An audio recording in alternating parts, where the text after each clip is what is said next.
अफ़सोसनाक ख़बर है लाड़काने मां सां शेयर कयूं पिया। गढ़ी यासीन तालके जे ॻोठ मोहम्मद इलियास वधो में नीगर मच्छी जे तलाउ में विझण दौरान बुॾी फौत थी वियो। अफ़सोसनाक ख़बर है नाज़रीन नवां खे ॾियूं पिया। लाड़काने मां गढ़ी यासीन जे तालके ॻोठ मोहम्मद इलियास वधो में नीगर मच्छी जे तलाउ में विझण दौरान बुॾी फौत थी वियो आहे।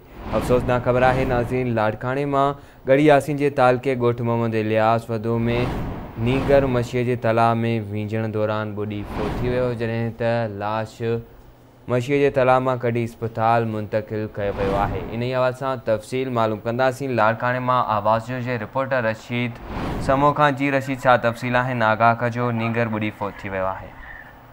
जी बिल्कुल ही गढ़ी यासीन तालके जे ॻोठ मोहम्मद इलियास वधो में 16 सालन जो नीगर है अब्दुल जब्बार वधो जो मच्छी जे खड में विझ बेहोश थी पियो, जैसे गणती जोगी हालत में वारसन लाड़काने की चाणकार अस्पताल इमरजेंसी वार्ड पहुंचायो, जिते हू जो है फौत थी वियो आहे अस्पताल में।